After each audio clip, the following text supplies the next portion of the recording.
Women to Watch is an intimate look into the lives of prominent and influential women leaders from around the world and the challenges they faced on their journey.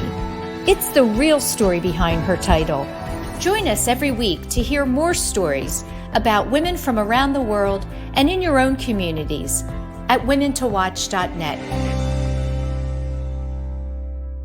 Do you stream on a Roku, Fire Stick, Google TV, or Apple TV? Now you can watch 6ABC 24/7 with the 6ABC Philadelphia streaming app. And the big story on Action News? Search 6ABC Philadelphia and start streaming today. Hi, everyone, and welcome back to another week of Women to Watch. I'm Sue Rocco. Thanks so much for tuning in. We have another great show for you this week. Joining me in just a moment will be Colleen Bashar. And Colleen is Senior Vice President of Enterprise Operations, also Chief of Staff to the CEO of Guidewire. And she'll be with me in just a moment. As always, be sure to stay with us during the breaks where you'll hear from our exclusive watch team of on-air contributors, bringing you all kinds of news and updates from their industries and their companies. And this week, Sherry Morrison, for our Lifestyle Watch segment, is going to be speaking with Jacquie O'Malley. Jacquie is the founder and owner of Project Mindfulness. And Project Mindful. And she's teaching people, it sounds kind of simple, but she's really teaching people how to pay attention. And I think in the world we live in with all of the noise and distractions, that can be difficult sometimes. So it's going to be an interesting segment. So now I'm very honored and excited to welcome to the show, Colleen Bashar. Hi. Hi, Colleen. Welcome to the show. Thank you so much. I'm so excited to be here. I'm so happy to have you. We had a wonderful introductory call, and that was quite a while ago. But I loved how candid you were with me about, kind of your background and your life story. So I'm excited to share that with our viewers. And I understand you're joining us from North Carolina, Raleigh. Yep. Mm-hmm. How is it there today? It is beautiful, sunny, and about 80 degrees. Oh, nice. I know. Beautiful. Yeah. Well, listen, first of all, tell our viewers where you grew up. Primarily in upstate New York. I should say Western New York, around the Rochester area. Okay. Yeah. And can you talk a little bit about the community there? What was that like? Neighborhood? Yeah. So from kindergarten through 6th grade, I grew up in Pittsford, New York, which is a suburb of the Rochester area. Great community.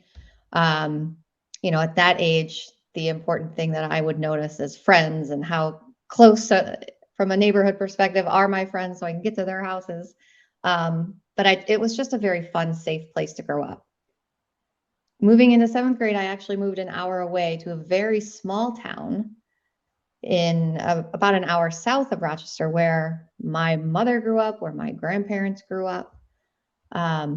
Which was a very different experience in a small town. And everybody walks to school. There is not a lot of extracurricular activities outside of what you're doing in school because it's such a small town. And so you just do a lot of hanging out with friends and neighbors on the street and trying to stay out of trouble.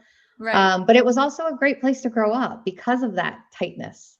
You didn't have to get a ride everywhere. You could just walk. Which was really nice. So very different perspectives from both of those towns, but I have nothing to complain about. I thought they were both great.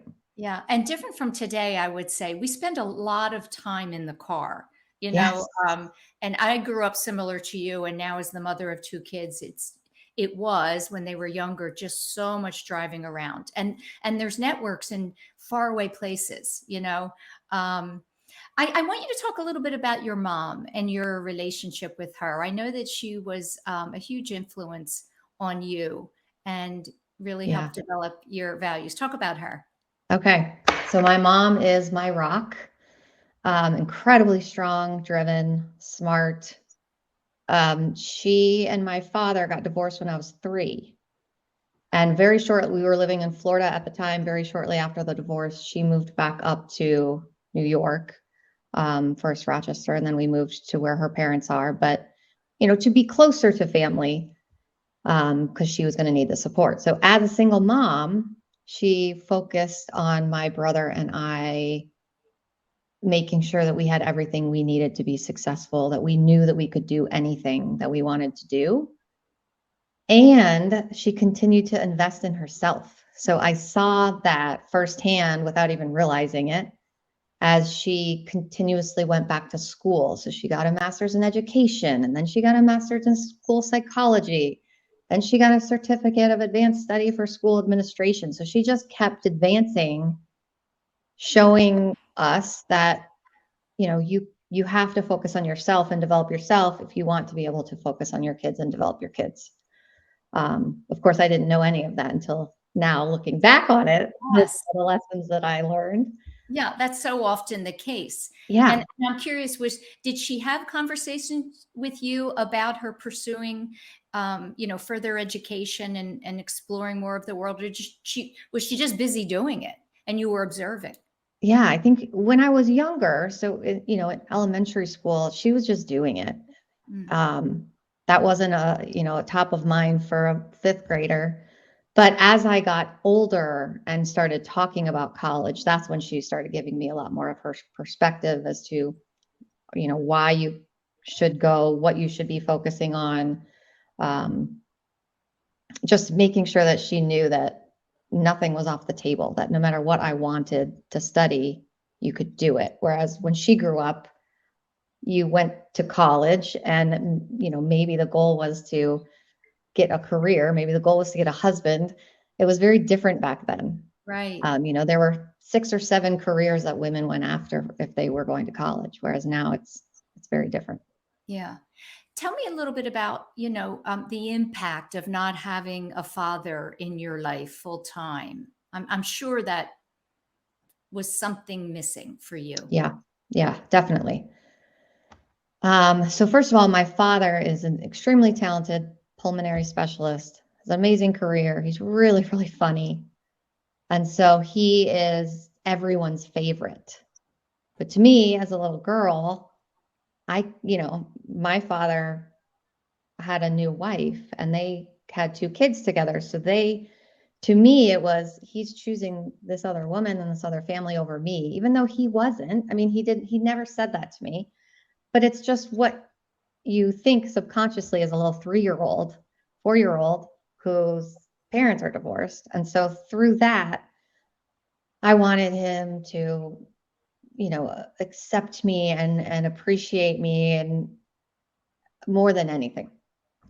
And I think that was unhealthy in that it forced me to think I'm not smart enough, I'm not pretty enough, I'm not skinny enough, because he's choosing them over me. Right. So common. So yeah. Very common. And so I think it impacted my self-worth, and then subconsciously it creates a belief in you that then you create a different personality completely subconsciously throughout your adult life. And it's not until you realize that you can really fix it and be your authentic self. So it took me a while to figure it out. And it's, a forever learning process, but. Would you say that was what was driving you from a professional standpoint, the desire or need to kind of prove to him? Initially. Okay. So I chose my major in college for two reasons. One, because I knew it would be what I was good at, but I also knew it would be impressive to him. Yeah. So initially I wanted to be a doctor because he's a doctor. And then I knew that I'm not a straight A student. And so if I was a biology major with A's competing for medical school, I wouldn't have the A's. Somebody else would. But I chose biomedical engineering as a competitive advantage because I may have B's in biomedical engineering next to a biology major that has A's, but I can talk my way into why biomedical engineering is going to make me think different. So I was strategically thinking about that, but I also knew that it was a field that he's interested in. And so I thought he would be impressed by that. Yeah. Meanwhile, go ahead. Later in life, I realized that I had some negative personality concerns or issues that stems from not wanting to look stupid and being fearful that I wouldn't get that acceptance. People wouldn't think I was smart if I said something wrong. That stems from my father-daughter relationship that I was manifesting in like an executive room. Yeah. Yeah. But it took me a while to figure that out. How long? Well, first of all, biomedical engineering is incredibly difficult. So the fact that it's funny that you're talking about getting B's in that instead of A's in, biology, kind of speaks a little bit to the silliness of grades, right? And the system Right. and in education. So you clearly had this incredible intellectual ability. When would you say in your adult life you began to recognize it? And I know it comes from years of reflection and analyzing our lives and ourselves. When did you begin to realize you could really let go of that? This is embarrassing to say, but in the last 4 years. And it's because someone pointed it out and then said, I'm going to get you a coach that's going to help you figure this out. Oh, wow. But they pointed it out because here I was, an SVP. I had a team of 150 people around the world. And with that team, I showed up as my true authentic self. When I sat in the executive meetings, I showed up as somebody different. Oh, wow. And I needed to figure out why. What was it that was making me show up different? Right. Was that a colleague or a friend? It was a colleague. It was a colleague. Mm-hmm. Not that this necessarily matters. Was it a woman or was it a man? It was a woman. Okay. Mm-hmm. Yeah. That's awesome. Number one, Yeah. that she would take the time to do that and see Mm-hmm. that in you. Sometimes I would say most often it's someone who sees something in you that you don't, recognizes it and says something, and then a light bulb goes off. Mm-hmm. Yep. And you obviously were open to her feedback and Oh, her yes. Because suggestions. I could feel it blocking me. I could feel that I wasn't being my true self, Yeah. but I didn't know how to put that in words, and I didn't know why. Right. And tell So, me now, so having, really just dealt with that part of your life, how do you lead differently now? You have a big job. yeah. Yeah. Yeah. I would say it's still a continuous learning process in order to figure out how to get myself comfortable in a situation as fast as I can so that I feel safe being my authentic self. Mm, Because as much as I can work on myself to show up as me, if it's not a safe environment, it's very hard to do that. what do you And mean so, by when you say safe environment? What do you mean? so an environment where it's almost celebrated to be wrong or to fail, right? Because that's the only way you're going to learn.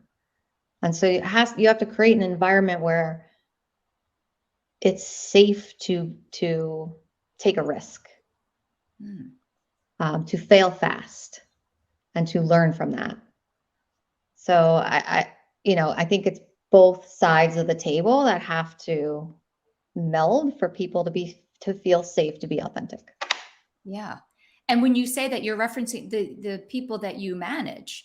Oh yeah. Like Yeah. that for my leadership, that is a key pillar, is creating an environment where everybody feels they can be their authentic self. It's just something that I think is incredibly important and drives performance. Right. Right. That is something I would say culturally we're recognizing today. Corporations are companies, businesses.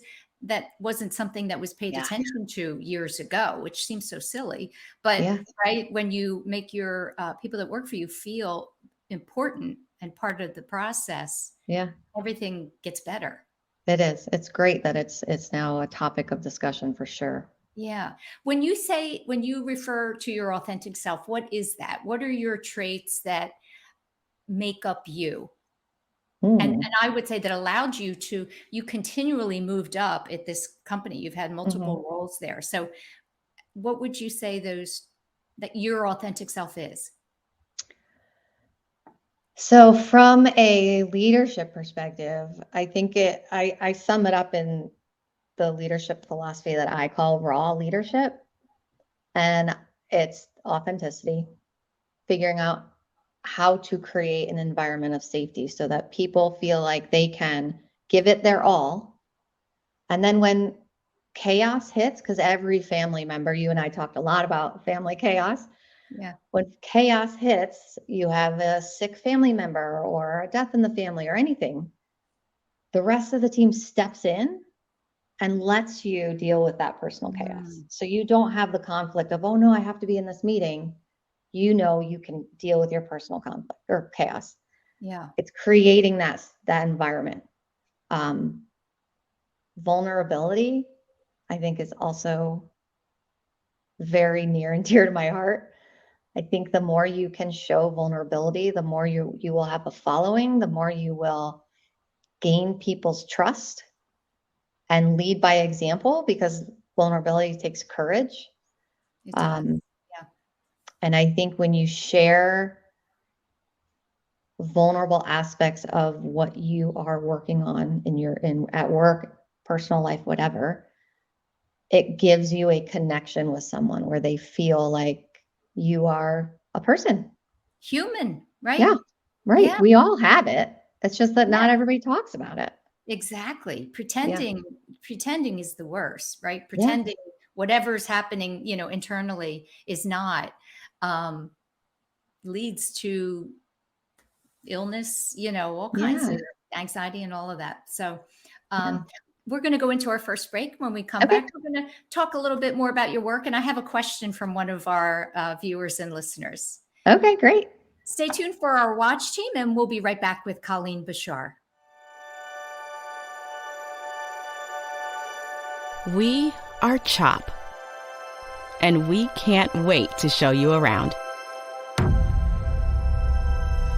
We're the nation's first children's hospital. Now, a care network with more than 50 locations that continues to expand. 3 state-of-the-art research buildings with 1.5 million square feet of space.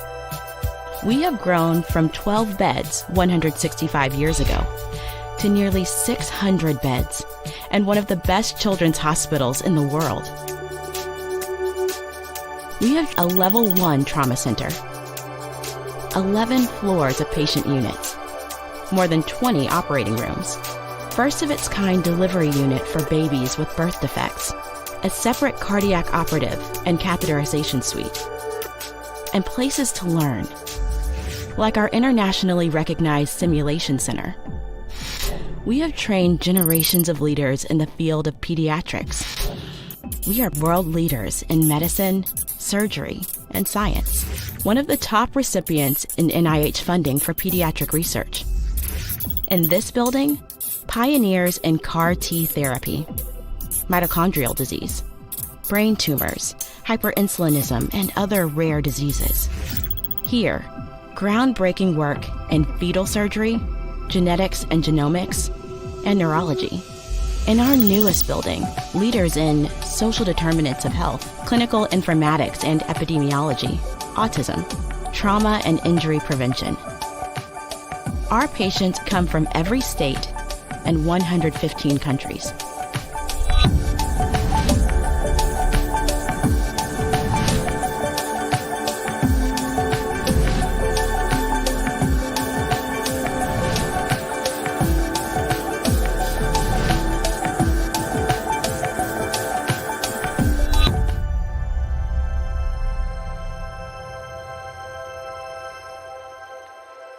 Meeting these challenges requires the best and the brightest. We are passionate about pediatrics. We are motivated to make a difference in the world and in our community. We are a team. We are CHOP.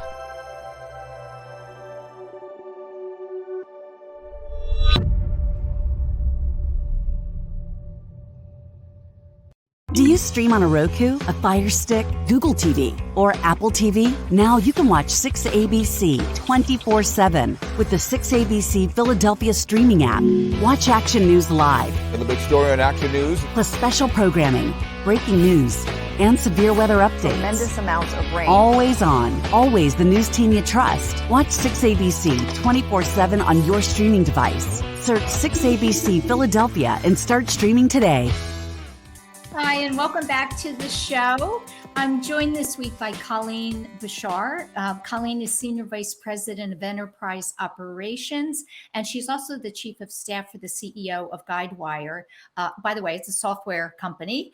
I had a question during the break because I was thinking about, as you were describing your leadership style and the importance of being vulnerable. And I wondered, in your role as the Chief of Staff for the CEO, is the CEO supportive of that? And have you perhaps taught him or her something about doing that, which I think is absolutely the right way to lead?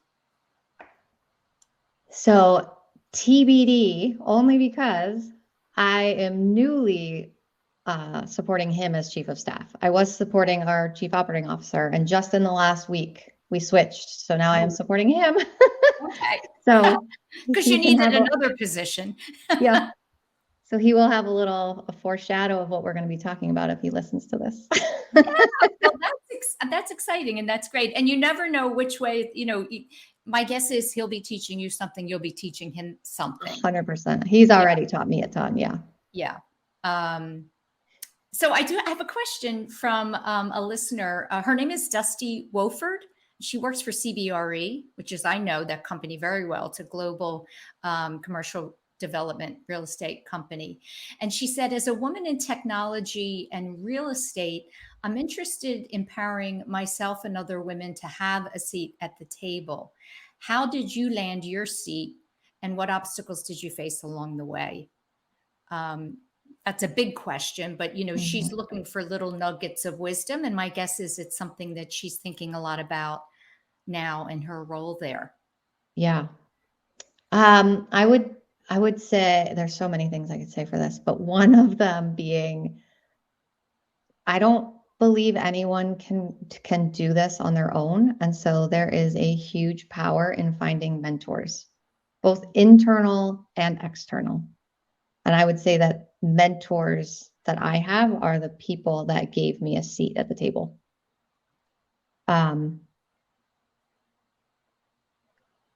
I think mentors can be challenging because people feel like, what I have heard from people is they hesitate to reach out to senior level mentors because they don't want to waste their time.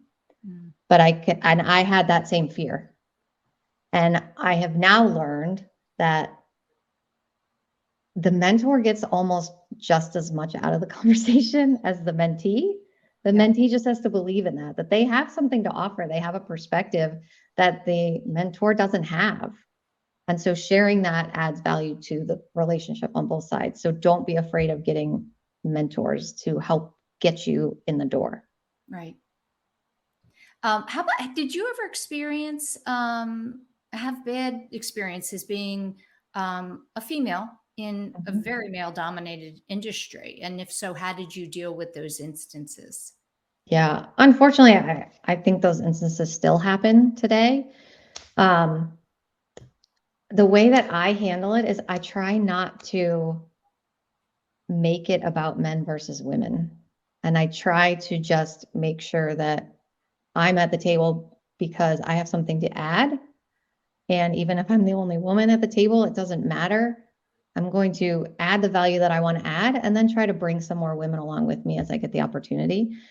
This isn't just in tech. I mean, when I got my MBA, there was 110 people in our class and there was only 9 women. Wow. Which is just crazy. And that's, not that long ago. Yeah.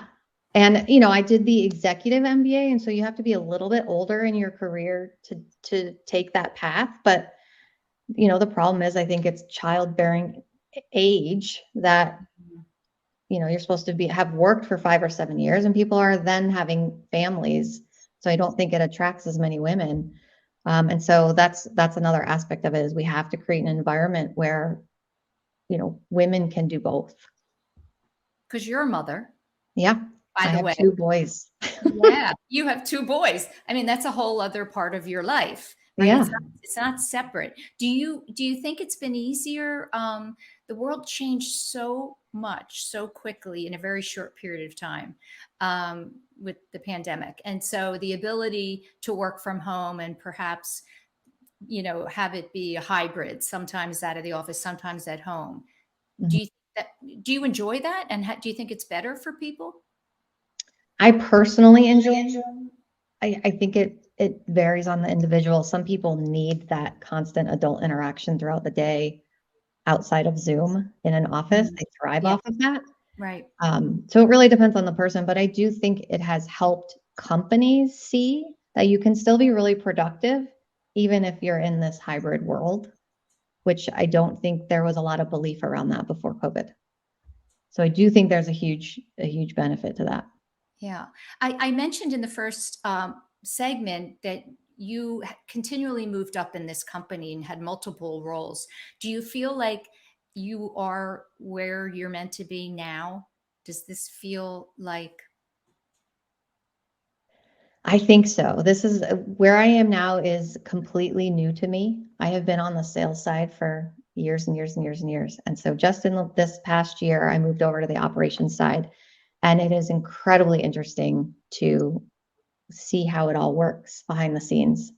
So I'm loving that aspect. It's a learning curve. So there's a different level of stress when, you're yes, not the subject matter expert anymore, not fun when it's new, right? It's, right? yeah. So that aspect is what gets me motivated and challenged. I always want to feel challenged, but it's a different level. It brings another added aspect of it that I got to learn. Yeah. Can you tell me, operations can be multiple different things depending on the company and the industry, right? So Mhm. for people who aren't familiar with, what encompasses operations for a software company, what does your day-to-day look like? Um, because operations can include so many things, that's exactly what your day to day looks like. So it could include, improvements in business processes and technologies to make the business run smoother and more effectively and more efficient. It could include the operations in order to make sure that we're running our software properly for our customers. Right. It could include more business services that we want to make sure that we're running from an enterprise aspect. It's a little bit of everything. And then I have 2 specific teams. One deals with sort of the program project management of all of our strategic initiatives. And then I have a field enablement team that enables all of the customer facing organizations with the information that they need in order to be able to sell and to service our customers. And then another key aspect is really looking at the strategy that we are going to move forward with for the next 12 months, aligning the organization around that strategy and making sure we're staying on track to meet the goals and objectives that we've set. So there's a lot going into A lot. operations. I could never do it. I could never do your job for sure. And it's interesting. There's a lot of talk in the news today about companies really struggling to find help. Is that affecting your industry? I mean, and computer software is such a competitive market. I'm Yeah. curious how you're faring compared to other companies. I think we're doing really well. We took a look 6 to 12 months ago at this problem of the Great Resignation that was approaching all of us, and we planned ahead of time for that, which I think has really helped us make sure we're staying on track and not losing a lot of people and being able to still be really productive. But it's just a scary environment right now with all of these large tech companies doing a bunch of layoffs. It just creates, fear in the environment that we have to Yes. try to, make sure that people don't have that sense inside the organization. Yeah. I'm Yeah. curious if you ever think I shared what I thought was an interesting article from the Wall Street Journal this morning about whether to retire or not to retire, who's interested in retiring and who's not. And because I think, again, there's a new philosophy about, you don't have to retire. You don't have to stop doing a job that you love. Is retirement in your mind? Is it something you think about, or are you more on the side of, gosh, I really enjoy my work and my role, and I want to do it as long as I can? I think I'm in the middle. I'm not ready to retire. I love what I do, but I do see the light at the end of the tunnel of being able to do a little bit more personal, goals and adventures with my husband. But right now, I love what I do. I love being a role model for my children, especially because I don't have a daughter. So I need to make sure they understand all of the things that a woman can do. Yes. So retirement, unfortunately, is not in my near future, but it is out there. I'm not one that wants to work until I'm 80. I can promise you that. It's evolving. From what I know and our conversation, what I've read, you're pretty active and, adventurous. And, talk to me a little bit. If you had that freedom, what kinds of things would you be doing? Oh, I would be skiing in the winter. I would be hiking in the summer, skiing in the winter, golfing year round somewhere. Wow. Yeah. And I'm lucky that my husband and I have the same likes. So we do all of this stuff together. So yeah, it will be, and my kids too. I mean, we all sort of created that so that we all like to do the same things together. Play outside, which is so healthy and good, right? It's all about keep moving. When you think about your boys, I ask this question a lot because I'm a mom too, and I, what worries you for them in the world that we're living in, which is, it's fabulous and it can be a little kooky. And what are some of the things when you think about them that you worry about for them and their future? That's going to be harder and difficult than I think when we were growing up. Yeah. I think the things I focus on with them are some of the emotional intelligent topics, especially because they're boys, soon to be men. Making sure that they understand how to articulate how they're feeling, make sure that they feel that they are brave enough to speak up for themselves. And I'm trying to get all of those skills built up before they are heavy in social media, so that social media doesn't tear them down from the inside out. Yeah. They feel strong enough to, see whatever it has upset them, internalize it for a minute, and then realize it's not real and let it go. Yeah. Or has no bearing on them at all, has nothing to do with them. Right. It's really sad to see how it impacts some of these kids just from a little like. Yeah. And, it's just, we have to figure out how to prevent that. Do you, sometimes I look at history and I think that things go really overboard and then it reaches a plateau and people start to recognize, this isn't good. This isn't right. And, there's a movement. We're going to change that. Yeah. I see those conversations happening a little bit with regard to social media. Do you with your boys? I do. In fact, I'm shocked that I have a 6th grader, so it's his first year in middle school, and he's not begging for the social media platforms yet. Good. But, I also have neighbors that are in high school and it's strong. Yeah. So I'm hoping that as corporations, they're starting to figure out how to help in this area because they have the power to do it. I just hope that they do it. Yeah. Tell me, the viewer that wanted advice, wisdom, is there somebody who, if I asked you who is someone that gave you the best advice you've ever gotten? Does something come to mind? It's probably personal or professional. Yeah, it's probably my mentor who is not in the company that I work for, who told me to never stop investing in myself. And this was when she gave me this advice when I was battling, like, should I go back for my MBA? I don't know if I should, it's so much money. And she just put her foot down and was like, you're crazy to stop investing in yourself. If you stop investing in yourself, you're going to stop growing. And from that point forward, I have always been doing something to invest in myself, whether getting an outside coach, getting an inside coach, taking a class, reading a book. And the other thing I would say is everybody goes through seasons where they're going to want to invest in themselves more than others. I took like a 5-year break when I had kids. It wasn't until my youngest really was probably 5 when I said, oh my God, I feel like it's time for me again. Yeah. Because I needed to focus on how to survive and how to keep these things alive. Right. Yeah, right. Right? I think sometimes women feel that's selfish.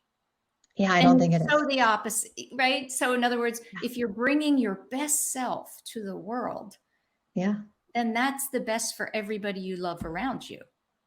exactly. And I get why they could take it as selfish. I understand that. But I would love to be able to make everybody realize how important it is to invest in yourself. And then your kids are going to see that. Correct. Just like my mom was doing when I was young. Yeah. Is your mom still with you? Mm-hmm. And what is she doing today? She is enjoying being a grandma. Of course. She's also, her husband has dementia, so she is still in caretaking mode. Really hard. And, living through that and figuring all of that out. But she's doing great. She's incredibly healthy and happy. And I'm very lucky to have her nearby. She's very helpful. Yeah. Oh my gosh. Grandparents. Yeah. I hope to be one day. Yeah. We only have a minute left. Let me ask you a daily mantra, because I know, I'm impressed by your choice to dig deep, look at your life, in order to be better and do better. And is in the moments of where you're feeling angst, anxiety, do you have a mantra that kind of pulls you back to the right place? I would say it's looking in the mirror and saying you deserve to be where you are. It's very easy to get caught up in your head and think, oh my God, I'm not worthy. I shouldn't be doing this, but I should be. I'm here for a reason and I can add value, and I just have to remind myself of that. Yeah. Great. That's great advice. Great advice. Colleen, I appreciate so much your coming on the show and sharing your story, and I wish you continued success. Thank Both you as so a much. mom and a wife, and as a senior vice president. It was so fun. Thank you so much. Thank you. Stay with us for Sherry Marson for our Lifestyle Watch segment, and we'll be right back. Action News, celebrating 50 years with AccuWeather. If you think severe weather has been on the rise, you are correct. In the last 3 years, tornado warnings in our region have shattered records, with 52 last year alone. Half of those warnings resulted in confirmed tornadoes, including 2 extremely rare EF3s. Thanks for always trusting us to keep you informed. 50 Years of AccuWeather is sponsored by Independence Blue Cross. Choose coverage you can count on with the region's strongest network. Is the best vacation one that you find, or one you get lost in? One that takes you to new heights, or reminds you to go with the flow? To get your feet wet and your wheels spinning? One that lets you find your own rhythm, or get carried away? Find the best of yourself. Get lost in the woods. Plan your stay in the Wildwoods today. From Philadelphia to the Lehigh Valley and everywhere in between. For 150 years, Penn Community Bank has been a part of your neighborhood. Helping businesses start, supporting families as they grow, and staying connected to the people and places that make this region special. It's who we are and where we're from. Penn Community Bank. Here we are, and here we grow. There's a moment, every hour, every day, every week. These moments shape our world. They add color, perspective, and sometimes pain. Moments are meant to be shared by friends, family, people you trust. At Action News, we cherish every moment, and it's our profound responsibility to bring you closer to your world. Never miss a moment. Trust the people at Action News. Do you stream on a Roku, a Fire Stick, Google TV, or Apple TV? Now you can watch 6ABC 24/7 with the 6ABC Philadelphia streaming app. Watch Action News live, And the big story on Action News. plus special programming, breaking news, and severe weather updates. Tremendous amounts of rain. Always on, always the news team you trust. Watch 6ABC 24/7 on your streaming device. Search 6ABC Philadelphia and start streaming today. Hello, welcome to the lifestyle segment of Women to Watch. I'm Sherry Morrison. Today, I think we will all learn to become more aware of ourselves, our intentions, attention, and attitude, or at least decide after this interview that it might be a nice gift to ourselves. I would like to introduce and welcome holistic life coach and founder of Project Mindful, Jackie O'Malley. Welcome to the show, Jackie. Hi, Sherry. Welcome, and thanks for having me. Our pleasure. So, Jackie, I think before we get too involved, I think your family life has a lot to do with how you landed in a mindful place. Please tell us a little bit about your background and education. Yes. Okay. So my family does have a big, it was definitely a place for me to kind of work my work, to do the work that I'm doing in the healing. I grew up and I was born to teenage parents. And my mother was 17 when she had me. And my parents tried, they got married. And by the time they were 21, they were separated again. And I grew up with my grandparents and lived in a house that was pretty chaotic. It was loving, thank God. So I grew up in a loving home, but there was definitely, there wasn't a lot of effort put into emotional intelligence, right? And emotional awareness, just like a lot of us grew up. There was, excessive drinking. There was yelling to solve problems. There was racism, lack of communication. It was really just, that traditional kind of family that we grew up in. And as I was growing up in that family, I realized that there had to be a different way. There had to be something else. I just had this feeling in me. And then by the time I was 14, I had this really pivotal thing happen to me where my mom died when she was 32 and I was 14. And that for me was this just big shift in really trying to figure out what is the right way, like what is the way to live, because I knew what I was experiencing was not, it was causing a lot of harm and discomfort.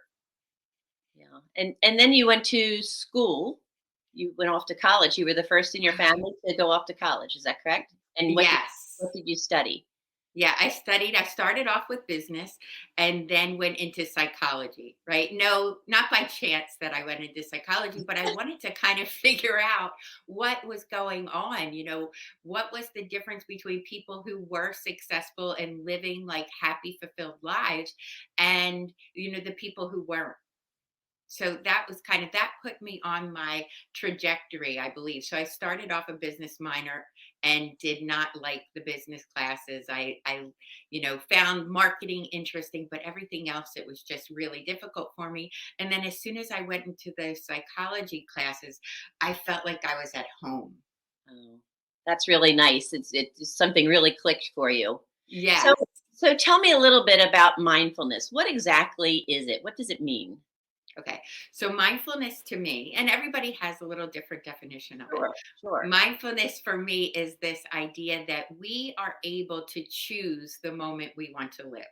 So if we allow ourselves to live in the present moment, right here, right now, without judgment and with kindness, we're going to feel more present. We're going to feel more content. We're going to feel more happy.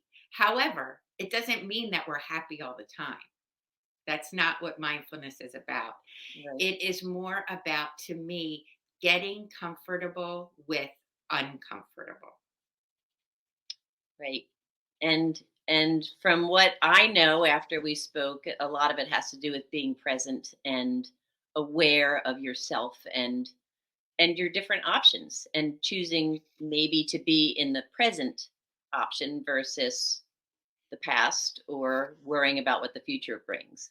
Yes, exactly. And when you think about it, just how many people we know, how many times we get stuck in after thinking, the what if thinking, the to dos. Like, how many times do we write our to do list, but then we are constantly thinking about it? Like, it wasn't enough to write it. We have to constantly be going through it in our mind. Yeah, it wears on you all of the time. Yes. Yes. Crazy. Yeah. Yeah. After you went to college, you started your family, and right around that same time, you were going for your master's. Then you had 3 children in 3 years and a month. Oh my Yeah. goodness, I can't imagine. And you said you went through 3 to 5 years of survival mode, not thriving, and that having kids was a milestone. How did the practice of mindfulness get you back on course again? Yeah. So anyone who has kids or is around kids would know that when you are immersed in that parenting, it can feel so overwhelming. And especially if you don't have the tools to manage emotion. Right. When you have these little kids around you and you're being pulled in one direction and you're still trying to work and you're trying to get things done during the day, it's so difficult to be able to stay in the moment. Your mind can tend to just go to the future or even to the past, thinking, I wish I was back there, or I can't believe that happened. And look at me now. And what it allowed me to do, my mindfulness practice, was this thing that kind of saved me. As a mother, I thought I was going to be an amazing mother. Everything that led me up to where I was at that time, I wanted to be a mom. And then as soon as it happened, I realized I didn't have the emotional bandwidth to be the mother that I wanted to be. Wow. And yeah, yeah. And what I realized was that I was impatient a lot of the time. I was yelling more than I wanted to. I was feeling unworthy, waking up every day with this incredible heaviness on my chest, and also wondering, why do I have it? Because it would seem to everyone else that my life was amazing. Right. And I'm sure the classes that you were taking for your masters, which had everything to do with all of these issues, were helpful in getting you through it. Yes, yes. Helpful, but also like what you find when you first go on this journey of kind of connecting into yourself, it can feel very overwhelming at first. Mhm. Very overwhelming because you start to see all the things that are wrong. You see Yeah. them as right, but they're Yeah. not wrong. They're just part of your journey, Yeah, right? and the one thing you said to me that rings true through all of this was you are not your thoughts. I mean, that to me, how many times do we all get stuck in our own head about what we think we are based on our own thoughts, not real what's really going on, but just what's stuck in our head. Oh my God. So that one for me. So I graduated from my master's program and I did great in the master's program. I totally enjoyed it. And then I was immersed into parenting immediately. And it was a shock.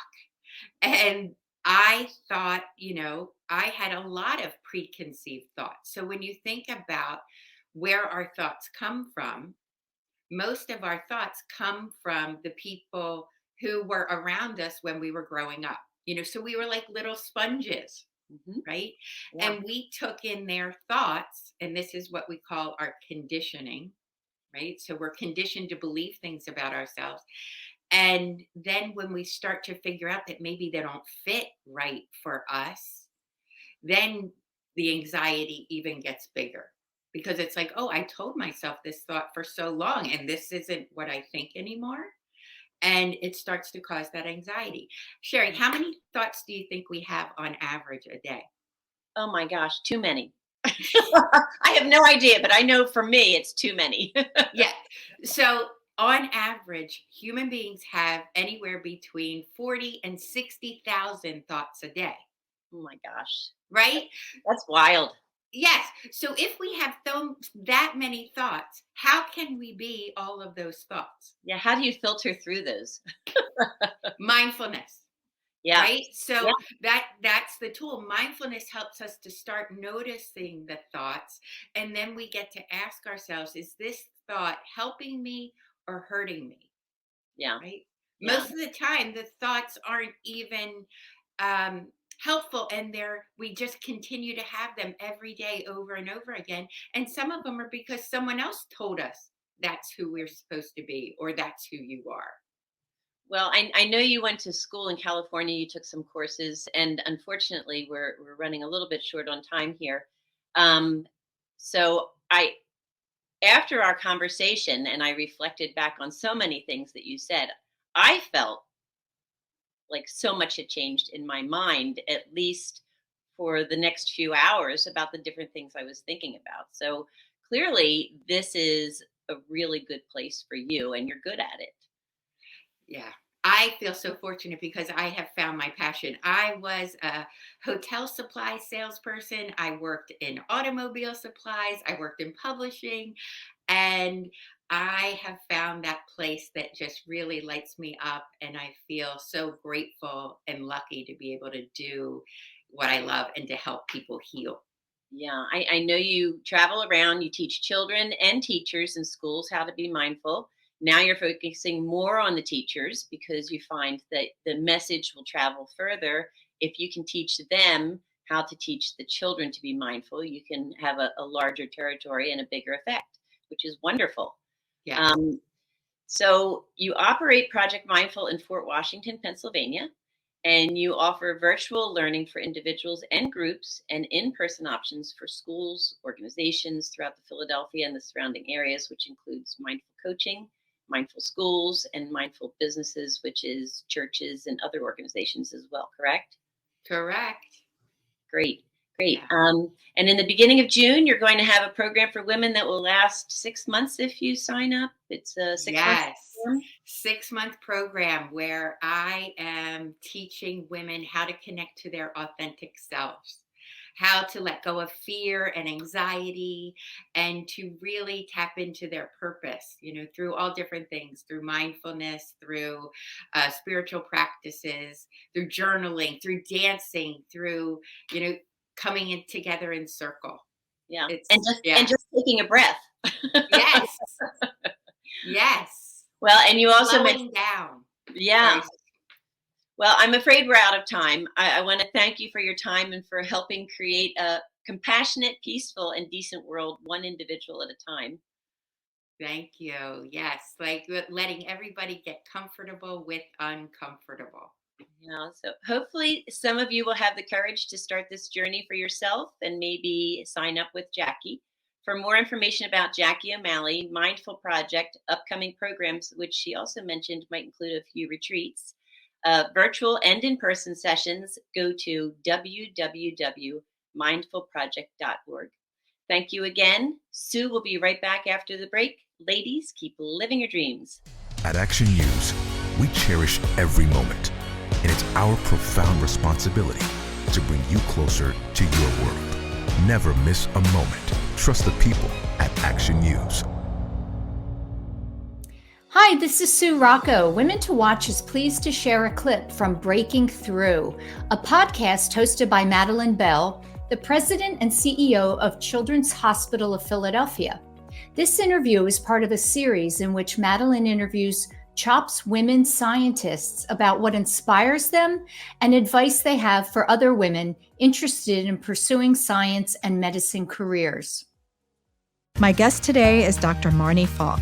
Dr. Falk is a geneticist who specializes in caring for children with mitochondrial disease. So let's start with you describing what is mitochondrial disease and how does it impact children? Absolutely. It's very hard to look at somebody and know that their mitochondria aren't working. I give the analogy to my patients of a doll. If somebody brought you a toy doll and the doll's arm wasn't connected, you would know there was a trauma. There was something obviously wrong. But if somebody brought you that doll, let's say a child, and the doll wasn't walking and it wasn't talking and it wasn't blinking and the lights weren't going on, most parents would try to change the batteries. Well, that's what we think of as mitochondrial disease. The batteries aren't working properly. So things like Alzheimer's disease, Parkinson's disease, even aging. When we age, our mitochondrial DNA integrity becomes impaired, we get deletions in it, and we get less mitochondria. And you know this because if you're at a party with grandkids and little kids, who's the ones running around? It's the little kids, because their energy is just so much higher, because our ability to make energy goes down unless we exercise. That really helps us. So we're still learning all the different areas where mitochondrial dysfunction is happening. We're now recognizing it's probably much more than even 1 in 4,300. It's probably many more of us than we'd like to admit. To hear more of Madeline's interviews with CHOP's amazing doctors and scientists, listen to Breaking Through with Madeline Bell, available wherever you get your podcasts. Welcome back. That's it for another week of Women to Watch. Thank you so much to Kateri for producing the show, and to all our sponsors. And stay tuned for my interview next week with Dr. Judy Ho. Dr. Judy is a forensic neuropsychologist, and she's a famous media personality. Have a great week, everyone. The #1 news at 10 p.m. Action News on PHL 17. Join Shari Williams, Gray Hall, Deuces Rogers, and meteorologist Adam Joseph for all the big stories at a time that's right for you. Action News at 10 p.m. on PHL 17. Now, the Women to Watch, Military Watch. Hi, I'm Carol Eggert, Senior Vice President of Military Affairs at Comcast, NBC Universal. You know, seriously, last year, the U.S. Army fell short of its recruitment goal by 15,000 soldiers. The other branches of our nation's military are experiencing similar challenges. Now, how can the military position itself as an attractive experience for current and future generations? As military leaders address these issues on the front end, there are ways civilians can support those efforts on the back end. Less than 20% of those who serve make the military a lifelong career. The vast majority wish to take the skills they've learned, the talents they've refined, and the education they received into the civilian workforce.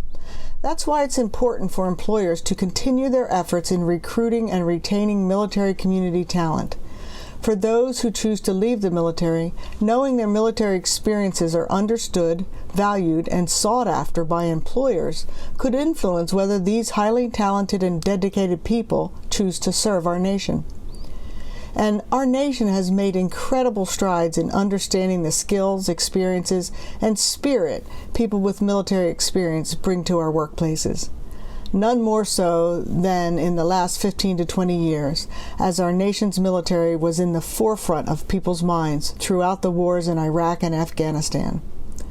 At Comcast NBC Universal, our military hiring goal has forever changed our company's workplace culture for the better.